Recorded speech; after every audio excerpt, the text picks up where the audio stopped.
Hello and welcome back to an amazing session of animal kingdom. बच्चों, मैं हूं आपका अपना bio faculty doctor Sumit Pandey. पीछे लिखी स्लाइड पे आप ये देख के जान गए होंगे कि आज हम किस फाइलम के बारे में बात करने वाले हैं। आज हम बात करने वाले हैं एनिमल किंगडम के एक बहुत ही इंपॉर्टेंट फाइलम के बारे में, जिसका नाम है फाइलम प्लेटीहेलमिन्थिस। ठीक, प्लेटीहेलमिन्थिस। ओके, आप प्लेटीहेलमिन्थिस को पढ़ने के देखिए दो तरीके हैं। एक तरीका ये है कि सिर्फ और सिर्फ हम एनसीईआरटी पे स्टिक हो जाएं तो प्लेटीहेलमिन्थिस फिनिश करने में हमको हार्डली 15 से 20 मिनट लगेंगे। लेकिन उसके बाद प्रॉब्लम ये आएगी बच्चों कि सवाल नहीं लगेगा। क्या नहीं लगेगा? सवाल नहीं लगेगा। तो आपके पास दो ऑप्शन है। आप चाहें तो बिल्कुल बेसिक बुकिश होकर पढ़ सकते हैं, लेकिन आपके क्वेश्चन सॉल्व नहीं होंगे तो आप वापस से परेशान होंगे। ऑप्शन नंबर 2 आपके पास ये है कि एडिशनल 20 मिनट्स आप मुझको देंगे, थोड़ा सा हम एनसीईआरटी के बाहर जाके देखेंगे। बाहर जाने का मतलब ये नहीं है कि मैं आपको हेलमिन्थ के बारे में बहुत कुछ बताने लगूंगा या मैं आपको एडवांस चीज़ बताने लगूंगा। नहीं, सिर्फ और सिर्फ उतना जितना आपके प्रीवियस ईयर क्वेश्चंस में पूछा गया है या फिर जहाँ जहाँ से आज तक क्वेश्चन फ्रेम हुए हैं, हम उन चीज़ों के बारे में बात करेंगे। ओके, आपको क्या करना है? आपको सिर्फ और सिर्फ अपने टीचर पे ट्रस्ट करना है और उसको सुनना है। बीच बीच में आपको लगेगा ऐसा कि सर थोड़ा सा मुश्किल हो रहा है, थोड़ा सा टफ हो रहा है, हल्का सा ज़्यादा हो रहा है, तो उन टफ चीज़ों को, मुश्किल चीज़ों को आसान बनाने के लिए ही तो मैं हूँ यहाँ आपके साथ। तो परेशान नहीं होना है, बस आपको अपने टीचर को ट्रस्ट करना है, विश्वास करना है और ध्यान से आपको सुनना है मैं जो आपको बताने जा रहा हूँ। ओके, तो अभी चलिए शुरू करते हैं। आज की बात हम किसके बारे में बात करेंगे? फाइलम प्लेटीहेलमिन्थिस के बारे में बात करेंगे। ओके, चलिए। फाइलम प्लेटीहेलमिन्थिस, अगर किसी भी फाइलम को पढ़ने से पहले ना लेक्चर नंबर 1 यानी कि बेसिस ऑफ क्लासिफिकेशन, मैंने आपको साइड्स बताई थी, डॉर्सल, वेंट्रल साइड बताई थी। ये हमारी कौन सी साइड है? क्या ये हमारी वेंट्रल साइड है? क्या ये हमारी साइड डॉर्सल साइड है? क्या ये हमारी लेटरल साइड्स हैं? अरे यस और नो? एमबीबीएस पे जाएंगे तो आपको सारी साइड्स पढ़ाई जाएगी। लेटरल क्या है, मीडियल क्या है, सुपीरियर क्या है, एंटीरियर क्या है, इन्फीरियर क्या है, पोस्टीरियर क्या है, सब कुछ बताया जाएगा। क्यों? क्योंकि वहाँ डॉक्टर के सामने जब आप ऑपरेशन करने बैठेंगे तो आप ये नहीं बोल देंगे आगे से काट दो, पीछे से काट दो। आपको बोलना पड़ेगा anterior portion, superior portion, lateral है कि मीडियल है, ये सब चीज़ें आपको आनी चाहिए। अगर ये चीज़ें आपको नहीं आएंगी तो आप चीज़ें समझ नहीं पाएंगे। देखो यहाँ पे पहली लाइन में क्या लिखा है? डॉर्सो वेंट्रल, यानी कि डॉर्सल भी आ गया और वेंट्रल भी आ गया। तो अगर आपको डॉर्सल का और वेंट्रल का मतलब नहीं पता होगा बच्चों, तो आप इस काम को नहीं कर पाएंगे, मतलब फाइलम को समझ नहीं पाएंगे। लेकिन डरने की या परेशान होने की कोई बात नहीं है। क्यों? क्योंकि इसको तो हमने डेप्थ में ऑलरेडी ही पढ़ रखा है, कवर कर रखा है। ठीक, इससे पहले कि फाइलम प्लेटीहेलमिन्थिस की मैं नोट्स पे जाऊं, एक क्विक रिकैप देखते हैं, मोटा मोटा समझने की कोशिश करते हैं कि फाइलम प्लेटीहेलमिन्थिस जो है वो हमसे डिमांड क्या कर रहा है, मतलब वो हमसे कहना क्या चाह रहा है। ठीक, चलिए। पैरासाइट्स लिखा हुआ है, एंडोपैरासाइट्स यानी कि ऐसे एनिमल्स होते हैं जो मोस्टली कहीं ना कहीं डिपेंडेंट होते हैं किसी ना किसी के ऊपर। डिपेंडेंट क्यों हैं? क्योंकि हर आदमी को अपनी लाइफ तो पूरी करनी है, जीवन तो जीना है। हमारी सबकी जो बेसिक नीड्स हैं उनको करते हैं कि नहीं करते हैं? बिल्कुल करते हैं। वो अलग बात है कि हम किसी पे डिपेंडेंट नहीं हैं, लेकिन अगर देखा जाए तो हम सबको भी तो अपना डे टू डे लाइफ करने के लिए कुछ ना कुछ बेसिक चीज़ों का काम करना पड़ेगा कि नहीं करना पड़ेगा? तो ज़िंदा रहने के लिए इन्हें भी न्यूट्रिशन चाहिए, इनको भी शेल्टर चाहिए। अब वो अलग बात है कि इनका नेचर ये कैसे आ गया, पैरासिटिक नेचर पे आ गया, मतलब कि दूसरे पे डिपेंडेंट रहेंगे। पैरासाइट जब आप पढ़ेंगे तो पैरासाइट ही बताया जाएगा। दो तरह के पैरासाइट हो सकते हैं कि नहीं? एंडोपैरासाइट, एक्सोपैरासाइट, कुछ बॉडी के अंदर, कुछ बॉडी के बाहर। यस और नो? तो ये क्या रहेंगे? हमारी बॉडी के अंदर पाए जाएंगे। ठीक, जब भी किसी फाइलम को पढ़ते हैं तो मैंने आपको बताया था, एक हो गया आपके बेसिक फीचर्स, जनरल कैरेक्टरिस्टिक, बाकी हो गया आपकी फिजियोलॉजी। फिजियोलॉजी में आपकी वही सारी बातें आ जाएंगी कि क्या कहते हैं, रिप्रोडक्शन कैसा है, सर्कुलेशन है कि नहीं है, स्केलेटन है कि नहीं है, रेस्पिरेशन कैसे करेगा, ठीक है, डाइजेशन कैसे करेगा। और जनरल कैरेक्टरिस्टिक में क्या आ जाएगा आपका? यही level of organisation, body plan, symmetry, germ layer, इन सब चीज़ों के बारे में बात होना शुरू होगी। तो हम भी इसी सीक्वेंस को फॉलो करते हुए आगे बढ़ेंगे। और इससे पहले कि फाइलम को शुरू करें, मेरा आपसे एक क्यूरियोसिटी क्वेश्चन, जैसे मैंने आपको बताया था कि बहुत सारी नेम्ड स्पीशीज़ होती हैं, बहुत सारी स्पीशीज़ होती हैं जो एग्जिस्टिंग स्पीशीज़ होती हैं। क्या आपको ये पता है कि कितनी स्पीशीज़ पाई जाती हैं फाइलम प्लेटीहेलमिन्थिस में जो आज तक डिस्कवर्ड हो चुकी हैं? हमको ये पता है कि जो पहली लाइफ है वो वाटर में पाई गई। कहाँ पाई गई? वाटर में पाई गई। और वाटर में तो डाइवर्सिटी बहुत ज़्यादा है, बहुत अलग अलग तरह के एनिमल्स आपको देखने को मिलेंगे। कहाँ पे? वाटर में। तो पैरासाइट जो है, मतलब फाइलम प्लेटीहेलमिन्थिस के जो मेंबर हैं, इनके नंबर्स कितने होंगे स्पीशीज़ के, ये आप मुझे बताइए कमेंट सेक्शन में अगर आपको इसका आंसर पता है। इन केस आपको आंसर नहीं पता है, please let me know, I will tell you. Okay, चलिए स्टार्ट करते हैं फाइलम प्लेटीहेल्मिन्थिस। क्या स्टार्ट करेंगे? फाइलम प्लेटीहेल्मिन्थिस के बारे में बात करेंगे। यहाँ पे आपको सिर्फ और सिर्फ 2 एग्जाम्पल देखने को मिल रहे हैं, लेकिन ऐसा नहीं है कि इसमें सिर्फ और सिर्फ 2 एग्जाम्पल हैं, एग्जाम्पल्स और भी हैं। एनसीईआरटी ने हमें सिर्फ और सिर्फ 2 एग्जाम्पल के लायक समझा। तो एनसीईआरटी ने कहा कि छोटे बच्चे हैं क्लास 11-12 के, इनको 2 ही एग्जाम्पल बताओ, लेकिन एग्जाम्पल्स बहुत सारे हैं। ठीक, चलिए शुरू करते हैं। यहाँ पे क्या लिखा है? प्लेटीहेल्मिन्थिस। अब जब भी आपसे प्लेटीहेल्मिन्थिस के बारे में बात की जाएगी, जब भी आपसे मेंबर्स ऑफ प्लेटीहेल्मिन्थिस के बारे में बात किया जाएगा, तो वहां पे क्या लिखा है? Members are dorsoventrally flattened, so they are called flatworm, यानी कि ये चिपटे होते हैं। कैसे होते हैं? चिपटे होते हैं। डॉर्सल साइड, वेंट्रल साइड ऐसे अगर दब गए पापड़ की तरह, ठीक है, तो ये किसके मेंबर आ गए हैं? फाइलम प्लेटीहेल्मिन्थिस के।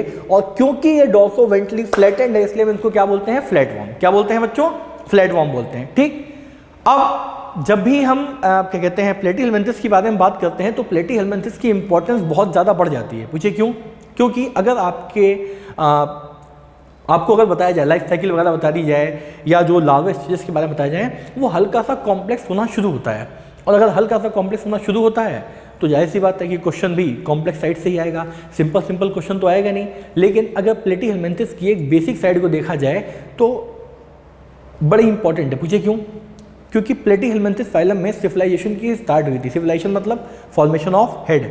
सिविलाइजेशन मतलब फॉर्मेशन ऑफ हेड। सिविलाइजेशन मतलब बच्चों फॉर्मेशन ऑफ हेड। एक ही बात को बार बार कंटिन्यूसली लगातार रिपीट करने से आपको वो चीज़ याद होगी, और मैं वही बात को रिपीट करूँगा जो इम्पॉर्टेंट है, बहुत इंपॉर्टेंट। समझ गया कि नहीं? ठीक, ये बात भी बताई जाएगी।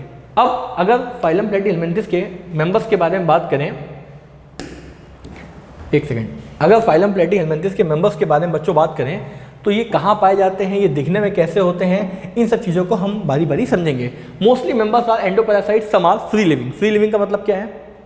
बहुत जगह पाए जा सकते हैं कि नहीं पाए सकते हैं? क्या ये एनिमल्स जो हैं वो पानी में पाए जा सकते हैं? क्या ये एनिमल्स हमारी बॉडी के अंदर पाए जा सकते हैं?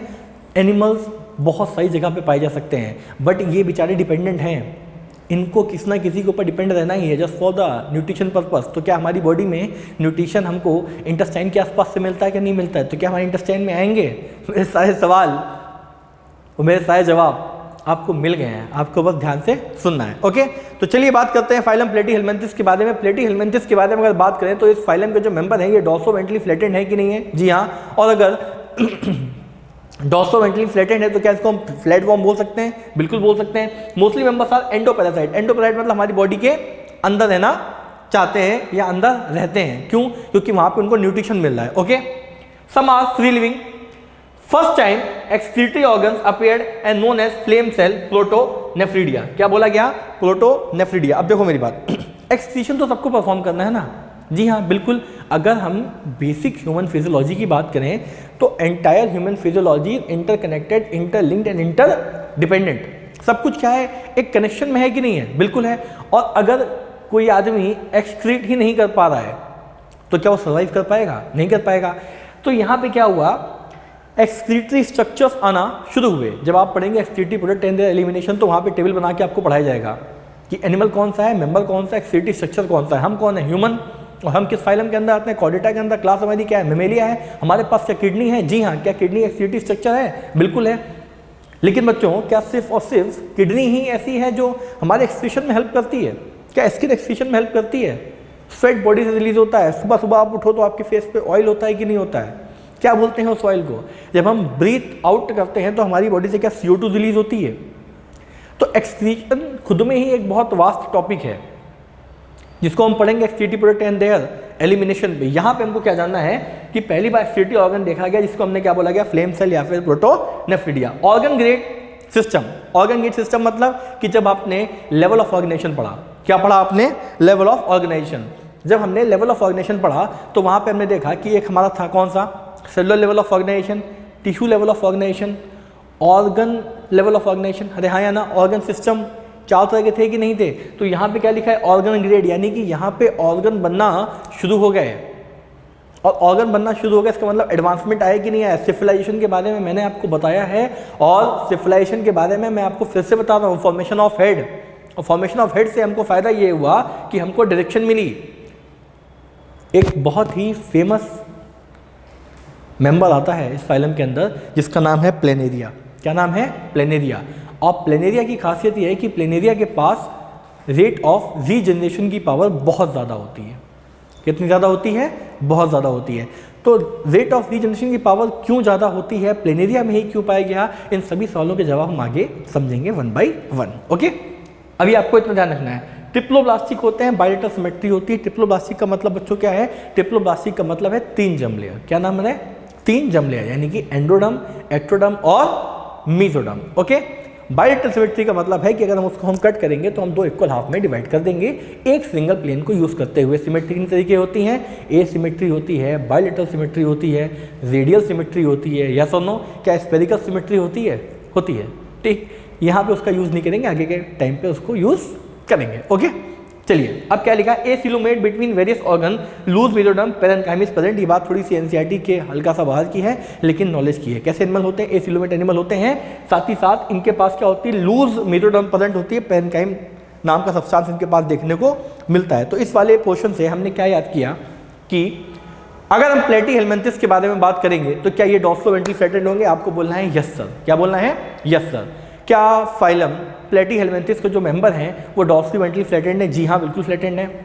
और अगर ये डॉर्सोवेंट्रली फ्लैटेंड है तो क्या इनको हम फ्लैटवॉर्म बोल सकते हैं? जी हाँ, बिल्कुल फ्लैटवॉर्म बोल सकते हैं। ठीक, डॉर्सल साइड कौन सी है, वेंट्रल साइड कौन सी, ये भी आपको मालूम पड़ गया, बिल्कुल मालूम पड़ गया।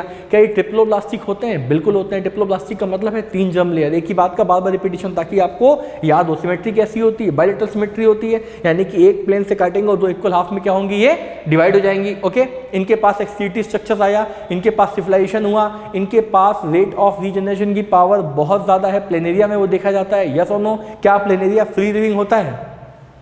आप बताइए, मैं तो बताऊंगा बच्चों, क्या प्लेनेरिया फ्री लिविंग होता है? अब एडवांसमेंट आना शुरू हुआ लेकिन कंप्लीट एडवांसमेंट नहीं आ पाई। क्यों? क्योंकि डेवलपमेंटल कोर्स में इनके अंदर थोड़े बहुत डिले देखने को मिले। क्या देखने को मिले? डिले देखने को मिले, मतलब उतना एडवांस नहीं हो पाया। आपसे कोई पूछा जाए कि सबसे एडवांस कौन है, तो एडवांस कौन है? कॉर्डेट्स। तो हम लोग किस में आते हैं? कॉर्डेट्स में। यानी कि again I repeat my word, हमारे बाद हमसे बेहतर बच्चों कोई नहीं है। एनिमल डाइवर्सिटी में बात कर रहा हूं मैं। ओके, ये वाला पोर्शन क्लियर? एनसीईआरटी देखनी है या मैं आगे इसको फिनिश कर दूं, जैसा आप बताएं। चलिए एनसीईआरटी देख लेते हैं, फिर इस पे आते हैं। ओके, एनसीईआरटी क्या कहती है? एनसीईआरटी वर्ड टू वर्ड पढ़ेंगे, बट हमारा प्राइम फोकस ये रहेगा कि एनसीईआरटी हमसे बिटवीन द लाइंस क्या कहती है उसके बारे में हम जानेंगे। ठीक, आगे बढ़ते हैं। एक बार देखते हैं कि आपकी एनसीईआरटी आपसे क्या कहती है। Phylum Platyhelminthes. Phylum Platyhelminthes. Phylum Platyhelminthes में अभी तक हमने ये जाना कि जो मेंबर्स होते हैं ये डॉर्सोवेंट्रली फ्लैटेंड होते हैं, इन्हें हम फ्लैटवॉर्म कहते हैं, ट्रिप्लोब्लास्टिक होते हैं, बायलेटरल सिमेट्री होती है, ए सिलोमेट होते हैं, यस और नो? इनके पास रेट ऑफ रीजनरेशन की पावर बहुत ज़्यादा होती है, सिविलाइजेशन होता है। जी हाँ, आगे देखिए क्या लिखा है? They are dorsoventrally flattened. शुरुआत यहीं से होती है। फाइलम प्लेटीहेल्मिन्थेस में क्या लिखा है यहाँ पे? They are dorsoventrally flattened, hence are called flatworms. चिपक गया ना, dorsal side, ventral side, flatworm. These are mostly endoparasaite found in the animal including human being. Animal, human being को सुन के आपको परेशान नहीं होना है। We are also animal, but हम कैसे एनिमल हैं? सोशल एनिमल है। कैसे एनिमल हैं?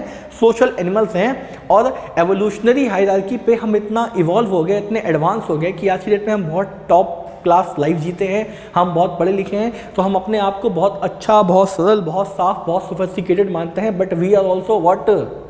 एनिमल्स। कैसे हैं? एनिमल्स। ठीक, आगे देखिए क्या लिखा है? Flatworms are bilateral symmetrical, yes और नो?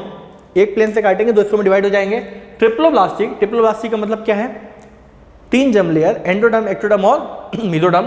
साथ ही क्या लिखा है? Acoelomate animal with organ level of organisation, यानी कि यहाँ पे ऑर्गन बनना शुरू हुआ कि नहीं हुआ? बिल्कुल हुआ। तो अगर कोई आपसे पूछे कि पहली बार ऑर्गन कहाँ पे आया, तो आप क्या बोलेंगे? Phylum Platyhelminthes. आप बोलेंगे ट्रिप्लोब्लास्टिक है क्या प्लेटीहेल्मिन्थेस, तो आप बोलेंगे यस।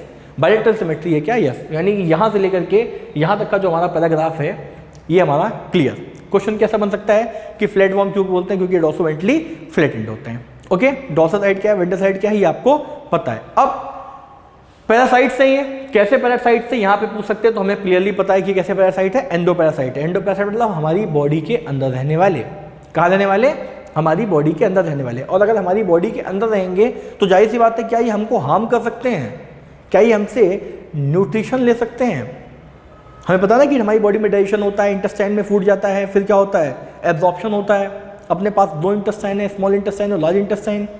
स्मॉल इंटेस्टाइन को स्मॉल इंटेस्टाइन क्यों कहते हैं और लार्ज इंटेस्टाइन को लार्ज इंटेस्टाइन क्यों कहते हैं, क्या ये बात आपको पता है? अगर पता है तो बताइए, वरना फिर मैं आपको बताऊंगा। ओके, चलिए आगे देखते हैं क्या लिखा है, वापस से नोट्स पे आते हैं। Incomplete digestion. Incomplete digestion have single opening, यानी कि अभी प्रॉपर ऐसा नहीं है कि इनके पास दो अलग अलग ओपनिंग है, माउथ अलग और एनस अलग। और मैंने आपको बताया था बॉडी प्लान के बारे में, एक कैसा था अपना ट्यूब विद इन ट्यूब और एक कैसा था ब्लाइंड सैक बॉडी प्लान। तो आप ये बताइए कि यहाँ पे बच्चों ब्लाइंड सैक बॉडी प्लान होगा या फिर ट्यूब विद इन ट्यूब होगा? ध्यान से, क्योंकि इनके पास ओपनिंग कैसी है, सिंगल ओपनिंग है, इनकम्प्लीट डाइजेस्टिव ट्रैक है। ठीक, जब भी हम किसी फाइलम को पढ़ते हैं तो आप ये समझ लो बच्चों कि एनसीईआरटी ने क्या किया कि शुरू में क्लासिफिकेशन दे दिया पूरे कंप्लीट फाइलम का कि हम भाई क्लासीफाई कैसे करेंगे। और हमने आपको बताया था कि क्लासिफिकेशन जो है वो कई बेसिस पे हो सकता है, सेगमेंटेशन के बेसिस पे क्लासिफिकेशन हो सकता है, हैबिटेट के बेसिस पे क्लासिफिकेशन होता है, साथ ही साथ उनकी सिमेट्री पे, जर्म लेयर पे, कई बेसिस पे क्लासिफिकेशन हो सकता है। ठीक, तो हम जो क्लासिफिकेशन पढ़ा हमने एक जनरल क्लासिफिकेशन पढ़ा। कैसा पढ़ा? General classification. साथ ही साथ जब आप पढ़ने पे आओगे बच्चों तो हर फाइलम के अंदर भी कुछ छोटे मोटे क्लास आते हैं। ठीक, तो वहाँ पे अलग अलग यूनिकनेस देखने को मिलती हैं, तो उसके बारे में हम थोड़ा सा बात करते हैं। Some members are like tapeworm, cystoda, lack digestive track, they absorb their nutrient directly to the body surface. अगर डाइजेस्टिव ट्रैक उतना एडवांस नहीं है, उतना डेवलप नहीं है, उनके पास नहीं है, तो भाई न्यूट्रिएंट तो चाहिए कि नहीं चाहिए? तो नेचर ने उनको एडवांसमेंट दिया कि कोई बात नहीं, आप क्या करोगे, न्यूट्रिएंट को अपनी जनरल बॉडी सरफेस के थ्रू एब्जॉर्ब कर लोगे। ओके, बाकी यहाँ पे बेसिस बात है, सर्कुलेटरी स्केलेटरी सिस्टम यहाँ के बारे में लिखा हुआ एब्सेंट है। एंडोपैरासाइट, एनारोबिक रेस्पिरेशन प्रेजेंट, हमारी बॉडी के अंदर रहेंगे, ये तो हमने आपको चिल्ला चिल्ला के कई बार बताया है। अब देखते हैं कि इनकी लाइफ में चैलेंजेस क्या आते हैं। ठीक, चैलेंजेस के बारे में बात किया, मतलब कि अगर हमारी बॉडी के अंदर ये रह रहे हैं तो जाहिर सी बात है कुछ ना कुछ तो चैलेंज इनको फेस करने पड़ेंगे, बिल्कुल करने पड़ेंगे। तो उनको क्या चैलेंजेस फेस करने पड़ेंगे, आइए उनके बारे में देखते हैं। क्या आपको अपनी बॉडी के बारे में ये पता है कि हमारी बॉडी में डाइजेशन कैसे होता है? थोड़ा सा डाइजेशन का कंसेप्ट आपको बताएं। कई लोग ऐसा बोलते हैं कि डाइजेशन जो है वो 5 स्टेप प्रोसेस है। क्या बोलते हैं? 5 स्टेप प्रोसेस है, लेकिन मैं आपको बताना चाहूँगा कि नहीं, digestion is not a 5 step process, it is a 7 step process. कितना स्टेप प्रोसेस है? 7। कैसे कैसे? इंजेशन, नंबर 1, हमने खाना खाया। मैस्टिकेशन, यानी कि हमने खाने को चबाया। ठीक, उसके बाद क्या है, खाने को स्वलो करेंगे ना बच्चों। डिग्लूटेशन, यानी कि हमने उसको निगल लिया। ठीक, उसके बाद क्या है, डाइजेशन, एब्जॉर्प्शन, एसिमिलेशन और इजेशन। क्या? इजेशन। ध्यान रहे कि इजेशन एक अलग चीज़ है, एक्सक्रीशन एक अलग चीज़ है, दोनों चीज़ों को हमें कॉमनली कंबाइन नहीं करना है। यस और नो? जी, इजेशन इज समथिंग एल्स और एक्सक्रीशन इज समथिंग एल्स। ठीक, तो इंटेस्टाइन अपने पास दो हैं, ये मैंने आपको बताया कि नहीं बताया? जी हाँ, इंटेस्टाइन हमारे पास दो है। कौन सी है? स्मॉल इंटेस्टाइन, एक कैसी है? Large intestine. एक में हमारा फूड का, न्यूट्रिएंट का एब्जॉर्प्शन होता है, एक में वाटर का रीअब्जॉर्प्शन होता है। जब आप पढ़ेंगे आगे आपको बताया जाएगा। ठीक, अब तो बहुत दुख की बात है कि डाइजेशन जो सिस्टम था हमारा, ठीक है, डाइजेशन एंड एब्जॉर्प्शन जो चैप्टर था ये ह्यूमन फिजियोलॉजी से कट हो गया। बहुत ही इंपॉर्टेंट चैप्टर था, बड़ा ही फेवरेट था मेरा भी और शायद जो लोग पढ़ाते हो टीचर्स उनका भी। ठीक, तो वहाँ पे बताया गया था कि हमारी इंटेस्टाइन में एक मूवमेंट होता है जिसको हम बोलते हैं पेरिस्टाल्सिस मूवमेंट। क्या बोलते हैं? Peristalsis movement. और सपोज मान लो ये हमारी इंटेस्टाइन है। क्या है? ये इंटेस्टाइन है। ठीक, ऐसे ऐसे कर्व्स होते हैं। जब पेरिस्टाल्सिस मूवमेंट होता है तो फूड को आगे की ओर क्या करता है? पुश करता है। ठीक, तभी तो फूड आगे की ओर पुश करेगा, फिर स्मॉल इंटेस्टाइन में, लार्ज इंटेस्टाइन में जाएगा। छोटे छोटे विलाई होते हैं, माइक्रोविलाई, जो क्या करते हैं, डायरेक्ट सर्फेस से एब्जॉर्प्शन को शुरू करते हैं। ठीक, अब प्रॉब्लम क्या है? अपनी प्रॉब्लम समझना, मतलब मेरी नहीं, इनकी प्रॉब्लम समझना। अगर पेरिस्टाल्सिस मूवमेंट कंटिन्यूसली परफॉर्म हो रहे हैं, पेरिस्टाल्सिस मूवमेंट हो रहे हैं और ये एंडोपैरासाइट अगर हमारी बॉडी के अंदर है तो फिर यार खाने के साथ दब के उसको भी बाहर निकलना चाहिए ना। कितनी प्यारी बात बताइए।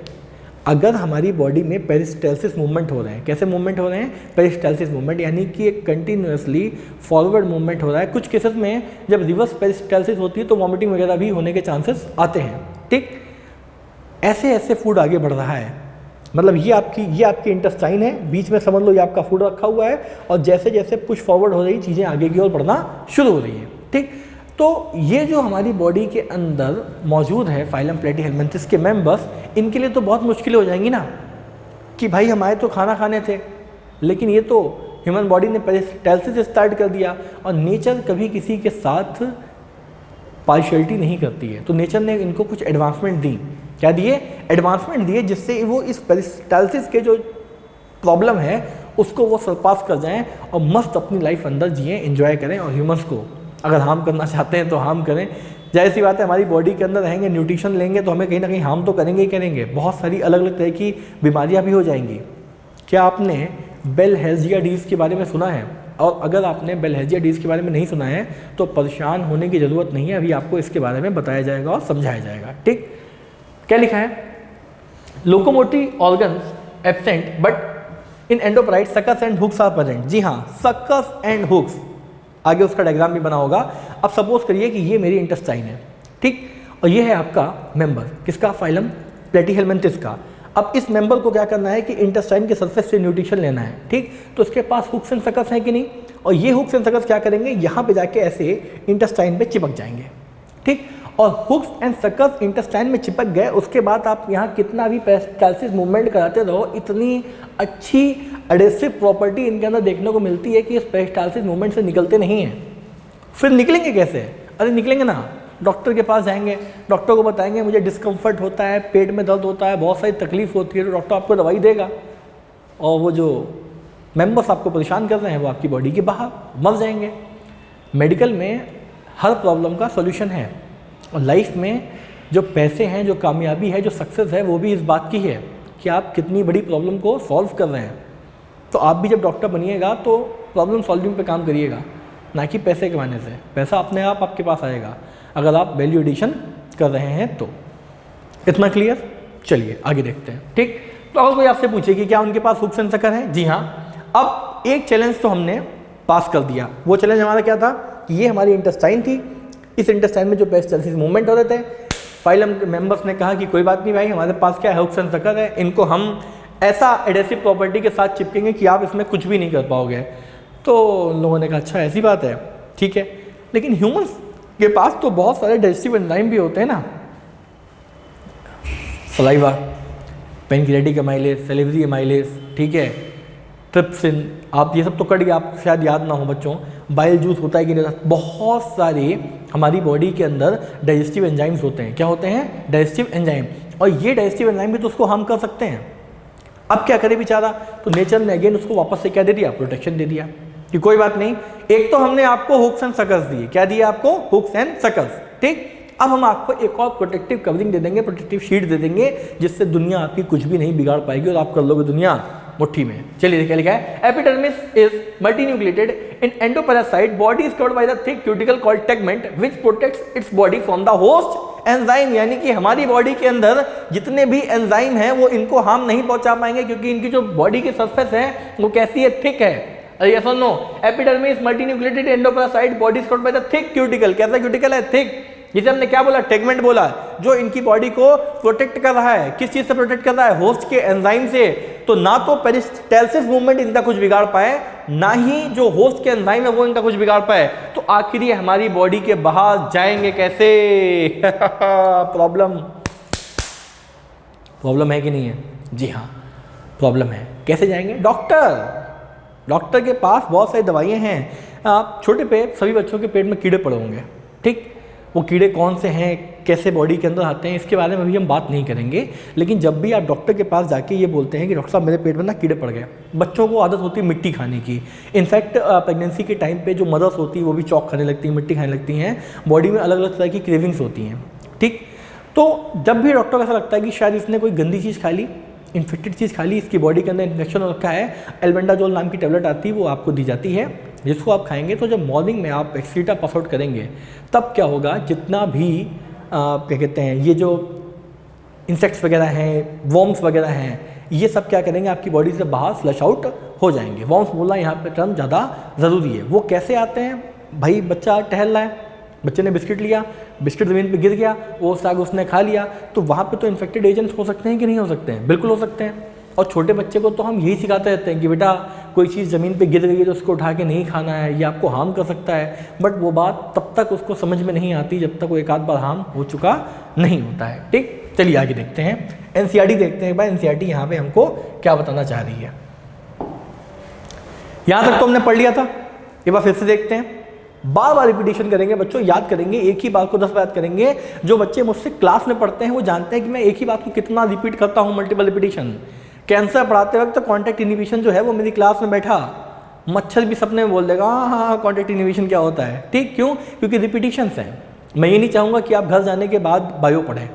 बायो आप क्लास में पढ़ें, ब्रेक में पढ़ें, रिवाइज करें। बायो आप तब पढ़ें जब आपको मूड रिफ्रेश करना हो। ओके चलो भाई, कुछ रिफ्रेशमेंट चाहिए, बायो पढ़ लेते हैं। पढ़ते पढ़ते थक गए, बायो पढ़ लेते हैं। ऐसा नहीं करना है कि बायो आपका पहला प्यार हो, ऐसा सच्चा प्यार होना चाहिए, ठीक। दोनों चीज़ों में फ़र्क है। They have dorsoventrally flattened hence are called flatworm, ये मैंने आपको बता दिया। दे आर मोस्टली एंडोपैरासाइट, यानी कि बॉडी के अंदर पाए जाते हैं। In animals including the human beings, यहाँ ह्यूमन ऑल्सो कैसा है, सोशल एनिमल है। Flatworms are bilaterally, symmetrical, diploblastic, acoelomate animal with organ system level of organisation. अब देखिए बच्चों क्या है, बहुत काम के बताने जा रहा हूँ, बहुत ध्यान से सुनिएगा, ठीक। Hooks and suckers are present in the parasitic form. अब मैंने बताया ना, हुक्स एंड सकल्स क्या होते हैं, स्ट्रक्चर्स होते हैं जो क्या करेंगे, चिपकने का काम करेंगे ताकि भाई ह्यूमन की बॉडी में जो पेरिस्टाल्सिस मूवमेंट हो रहा है वो उनको हार्म ना करे और वो उस पेरिस्टाल्सिस मूवमेंट से बच जाए और बॉडी के बाहर निकल जाए। उससे बचने के लिए, क्योंकि अगर हुक्स एंड सकल्स की एडेसिव प्रॉपर्टी अच्छी नहीं हुई तो बॉडी के बाहर निकल जाएंगे ना। एक तो बेचारे लोकोमोशन नहीं कर पाते हैं, मसल स्केल से काम चलाना पड़ता है, कोई स्पेशलाइज्ड स्ट्रक्चर इनके पास नहीं है। आगे देखिए क्या लिखा है, हाँ कार्बन न्यूट्रिएंट्स, ठीक। हुक्स एंड सकल्स, हाँ hooks and suckers are present in the parasitic form. Some of them absorb nutrients from the host directly to their body surface. Specialised cells called flame cells help in the osmoregulation and excretion. Flame cell के बारे में मैंने आपको पीछे ही बता दिया था, okay. अब देखिए क्या लिखा है, हाँ flame cells osmo regulation. Sexes are not separate, fertilisation is internal. Sexes separate नहीं है, सेक्सेस सेपरेट नहीं है, यानी कि वो हर्माफ्रोडाइट वाली कंडीशन में आप मत चले जाना। हर्माफ्रोडाइट जहाँ पे लिखा होता मतलब सेक्सेस आर नॉट सेपरेट। अरे यहाँ सर नो, यहाँ पे क्या लिखा है, sexes are not separate fertilisation. तो अब ये बताओ क्या ये हर्माफ्रोडाइट्स इनको बोल सकते हैं, क्या सेक्सेस सेपरेट है कि नहीं है? Sexes are not separate. Fertilisation कैसा होता है, इंटरनल होता है। तो ध्यान रखना, ये कुछ चीज़ें ना बच्चों बहुत कन्फ्यूजन देती हैं। Monoecious, dioecious, unisexual, bisexual, hermaphrodite, cross fertilisation, इसको आप लिख लेना, इसको आप लिख लेना एक जगह पे कि मोनोशियस का मीनिंग क्या है, हर्माफ्रोडाइट का मीनिंग क्या है, सेक्सेस आर नॉट सेपरेट लिखा है तो ये क्या कहना चाह रहा है, सेक्सेस सेपरेट होते हैं कि नहीं होते हैं। थोड़ा सा एनसीईआरटी के बाद जाकर बताना चाहूँगा कि इसमें फाइलम प्लेटीहेल्मिन्थेस में कुछ एनिमल्स ऐसे होते हैं जो अलग अलग होते हैं बट वो एक दूसरे से इतना करीब, इतना क्लोज कॉन्टेक्ट में रहते हैं कि वो लगता है कि यार ये तो शायद एक ही हैं, ठीक। सेक्सेस सेपरेट नहीं है, लेकिन कुछ केसेस में होते हैं, उसके बारे में बात करेंगे, सिर्फ आपकी जानकारी के लिए मैं बता रहा हूँ, ठीक। फर्टिलाइजेशन कैसा है, internal development through many larva stages. Many larva कैसा है, मेनी लार्वा, यानी कि यहाँ पे लार्वे बहुत सारे आएंगे और अगर बहुत सारे लार्वे आएंगे तो एटलीस्ट कुछ लार्वे तो हम याद करेंगे। क्यों? क्योंकि एनसीईआरटी ने अगर लिख दिया कि मेनी लार्वल स्टेजेस तो वो आपसे पूछ भी सकती है कि चलो भाई मैंने आपको ये बताया था कि मिनी लार्वल स्टेजेस, तो अब आप मुझे कुछ तो लार्वों के नाम बताओ। तो उन लार्वों के बारे में भी हम पढ़ेंगे। अभी एक बार देखते हैं नोट्स।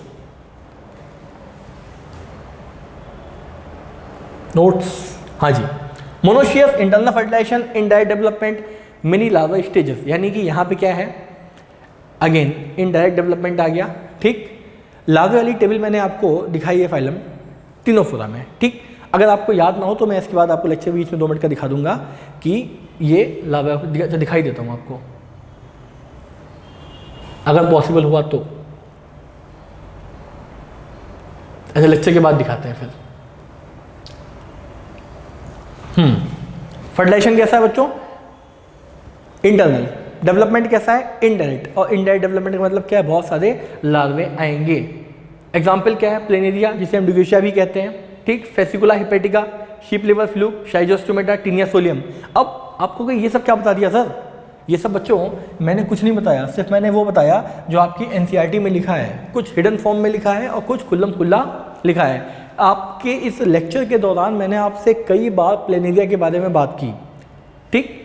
क्या लिखा है, planaria possess high regeneration capacity. तो प्लेनेरिया का एग्जांपल हुआ कि नहीं हुआ, बिल्कुल हुआ। क्या प्लेनेरिया फ्री लिविंग होता है, मालूम पड़ेगा, डोंट वरी, ठीक। यहाँ पे क्या लिखा है, टीनिया जिसे हम टेप वॉर्म के नाम से बोलते हैं, और फेसिकुला जिसे हम क्या बोलते हैं, लिवर फ्लूक। ये आपको डायग्राम देखने को मिल रहे हैं, एक कौन सा आपका टेप वॉर्म, दूसरा कौन सा आपका लिवर फ्लूक। ठीक, ध्यान रहे कि कई बार कॉमन क्वेश्चन पे भी कॉमन नेम पे भी क्वेश्चन आता है, कई बार क्या कहते हैं साइंटिफिक नेम पे भी क्वेश्चन आता है। ध्यान दीजिएगा बच्चों, इस पे नोट्स पे आते हैं। हमको पता है भाई ये है तो हमको हार्म तो करेंगे ही करेंगे, कैसे हार्म करते हैं, कब हार्म करते हैं, क्यों हार्म करते हैं, इसके पीछे इनका एजेंडा क्या होता है, प्रॉपर इनके बारे में हम बात करेंगे। कुछ पीवाईक्यूज करेंगे, सारे पीवाईक्यू मैं नहीं करूँगा, कुछ मैं छोड़ूंगा आपको बताने के लिए जिसको आपको करना होगा। एग्जाम्पल्स एनसीईआरटी में देखा जाए तो 3 ही एग्जाम्पल्स का वहाँ पे जिक्र है। प्लेनेरिया के बारे में बताया गया, टीनिया के बारे में बताया गया, और लिवर फ्लूक के बारे में बताया गया। ठीक, चलिए आगे देखते हैं। प्लेनेरिया जिसको हम डिगेशिया के नाम से भी जानते हैं, यह नाम अगर आप याद रख सकते हैं तो बहुत अच्छी बात है, नहीं याद रखेंगे तो भी अपना काम चल जाएगा, कोई टेंशन की बात नहीं है। फेसिकुला हेपेटिका शीप लिवर फ्लूक बोलते हैं। शाइज़ोस्टोमा बहुत ही डेंजरस, बहुत ही डेंजरस। पूछो क्यों? अब आप बोलोगे एनसीईआरटी में नहीं है, लेकिन एनसीईआरटी में नहीं है, इस पे एक आध जगह आपको क्वेश्चन देखने को मिल जाता है। ब्लड फ्लूक बोलते हैं, intestine of human cause bilharzia disease. ये जो मेंबर्स हैं, एनिमल्स हैं, ये बेलहेजिया डिजीज को कॉज कर सकते हैं। बेसिकली ह्यूमन आरबीसी पे फीड करते हैं, एक तरीके का एनीमिया जैसी कंडीशन लाने की कोशिश करते हैं। ठीक, और अगर किसी को बेलहेजिया डिजीज हो गई तो भगवान ही उसका मालिक है, काफ़ी खराब कंडीशन है। कुछ एनिमल्स इसमें लिवर रॉट डिजीज भी करते हैं। लिवर रॉट डिजीज क्या है यहाँ लिखा होगा, मैं इस पर आऊँगा तो बाद में बताऊँगा। ठीक, टीनिया सोलियम के बारे में लिखा है, जिसको हम क्या बोलते हैं, पोक टेम वॉक। जनरली जो लोग पिग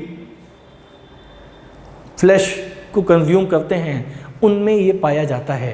पिग कैसी बात कर रहा हूँ सर? जी हाँ, कुछ देशों में, कुछ जगहों में, इंडिया में भी कई सी जगह पे हैं जहाँ पे पिग जो है ना वो उनका बड़ा फेवरेट मील है। आज क्या खाओगे? पिग खाएंगे, white pig, black pig, fresh pig और फिर उनको क्या मिलता है गिफ्ट में? टीनिया।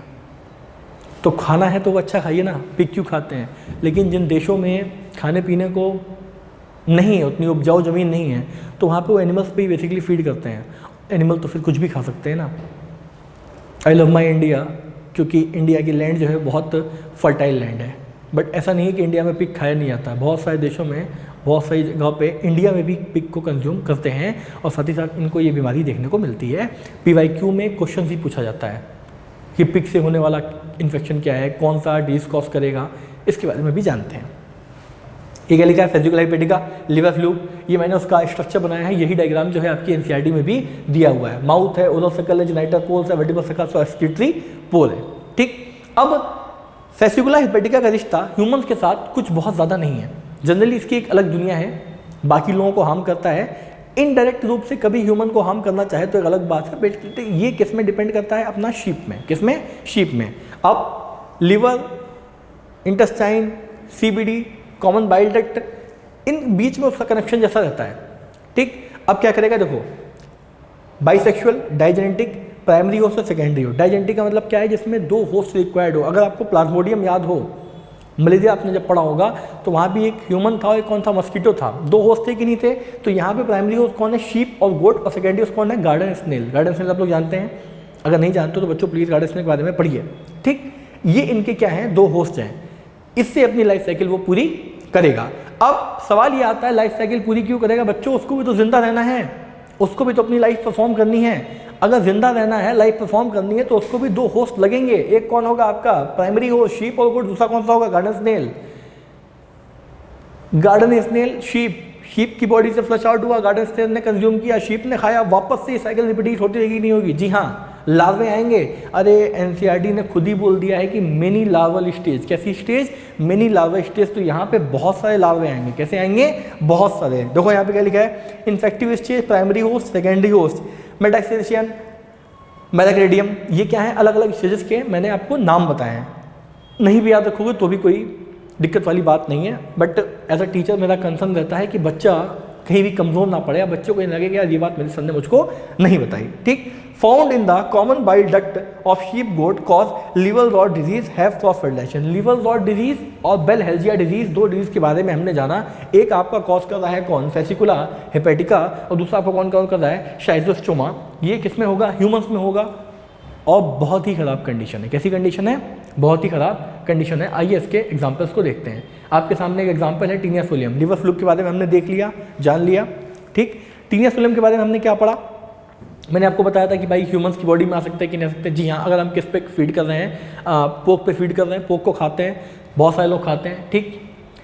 एक नॉर्मल स्ट्रक्चर बनाया है, एनसीईआरटी में स्ट्रक्चर दिया हुआ है, 2 rows of hooks, scolex, head region है इसका अटैचमेंट के लिए, ठीक। यहाँ पे क्या है, नेक, और ये जो स्ट्रक्चर है थ्रेड लाइक, इसे हमने बोला स्टिलोबिलिया, जिसके अंदर 800 to 900 प्रोग्लोटिड्स होते हैं। इस तरीके से कटा होता है। अलग अलग जगह पे अलग अलग प्रोग्लोटिड्स का अलग अलग काम है। कहीं पे टेस्टिस है, कहीं पे ओवरी है, कहीं पे क्या कहते हैं फर्टिलाइजेशन के लिए वो प्रोसेस को तैयार कर रहा है। एपोलाइसिस की भी क्या कहते हैं इसमें प्रोसेस देखा जाता है।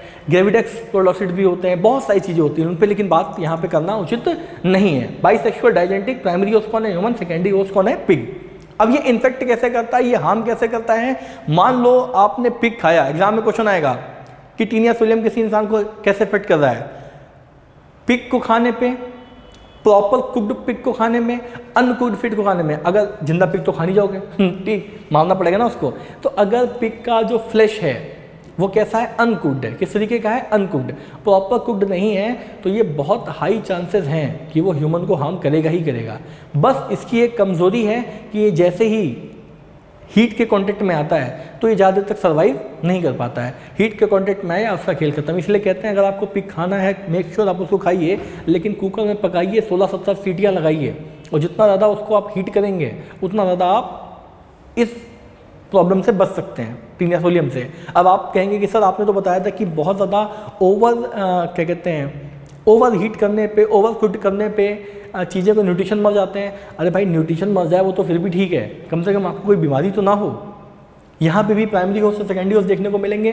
Found in the intestine of the human, infective stage. Humans में क्या है, सिस्टिसीरस लार्वा, और पिग में क्या है, ऑनकोस्पोल लार्वा।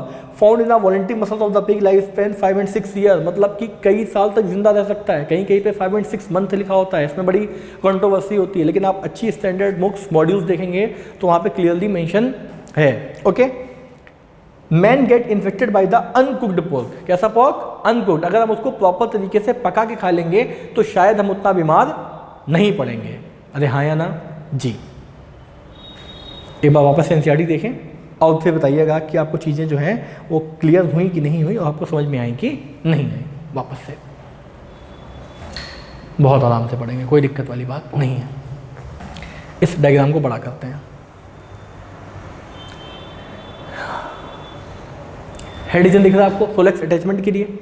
ये आपको पूरा स्टिलोबिला, अलग अलग स्ट्रक्चर दिख रहे हैं, प्रोग्लोटिड्स, यस और नो। किसका डायग्राम है, टीनिया का। किसका डायग्राम है बच्चों, ये टीनिया का।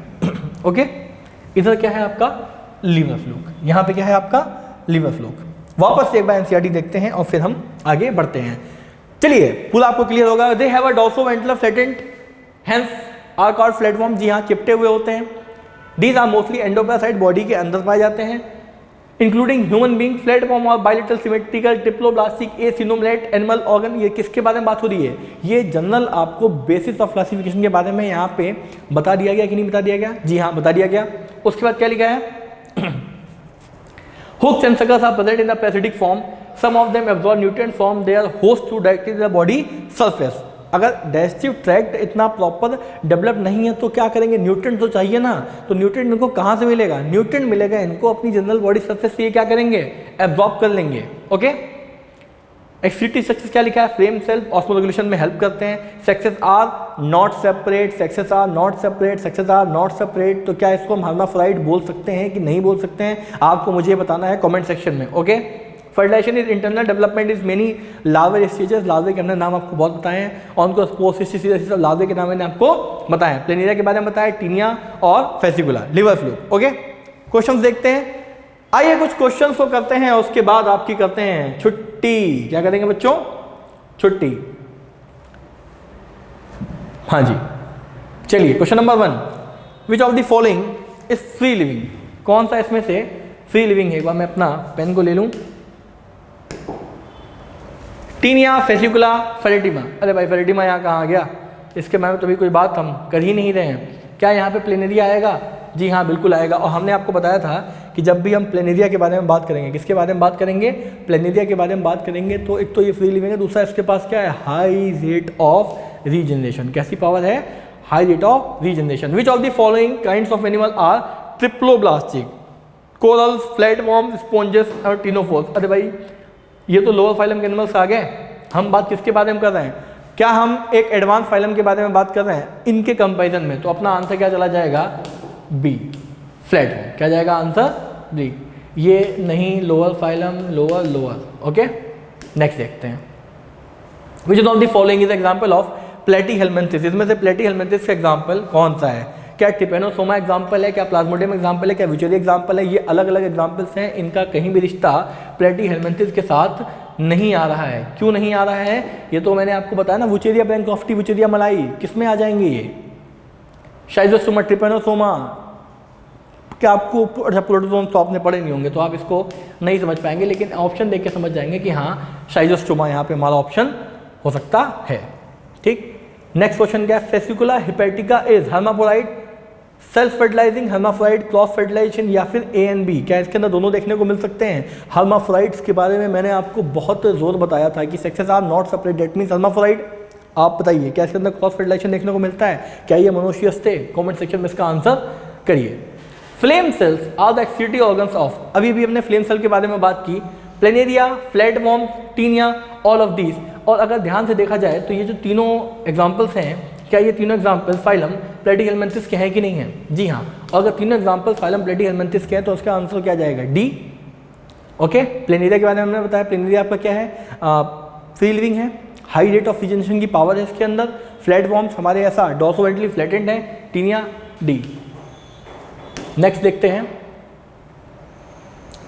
चलिए भाई साहब, turbellarians are the free living, ये क्या है? ये क्लास पे क्वेश्चन आ गया। क्लास पे क्वेश्चन जैसे मैंने आपको बताया था ना कि जब भी हम किसके बारे में बात करेंगे, प्लेटीहेल्मिन्थिस के बारे में बात करेंगे, तो सभी फाइलम के अंदर अलग अलग क्लासेस हैं।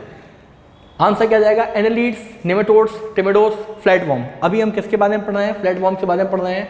2006 में क्वेश्चन पूछा गया था, बेसिकली क्लास पे क्वेश्चन है, एक अच्छा क्वेश्चन है। आंसर क्या जाएगा? आंसर नंबर आपका D.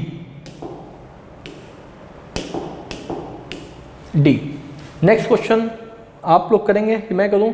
To which of the following class theodora belongs? चलो बच्चों आंसर बताओ। मैंने आपको बताया था प्लेटीहेल्मिन्थिस, आर्थ्रोपोडा, मोलस्का या फिर एनेलिडा। क्लासेस पे क्वेश्चन आ रहा है उनके अंदर, जो उनकी सब क्लासेस है उनके अंदर। आंसर जाएगा आपका प्लेटीहेल्मिन्थिस। क्या जाएगा? प्लेटीहेल्मिन्थिस फाइलम है आपका Platyhelminthes. Next question, identify the phylum. Animalia, tissue grade, bilateral acoelomate, Hemichordata, Aschelminthes, Platyhelminthes या फिर Ctenophora? Answer will be Platyhelminthes, क्योंकि हेमिकॉर्डेटा तो कॉर्डेटा के पहले का है, एश हेल्मेंथिस हमारा नेक्स्ट फाइलम है। टिनोफोरा के अंदर ये कैरेक्टर देखने को नहीं मिलते हैं।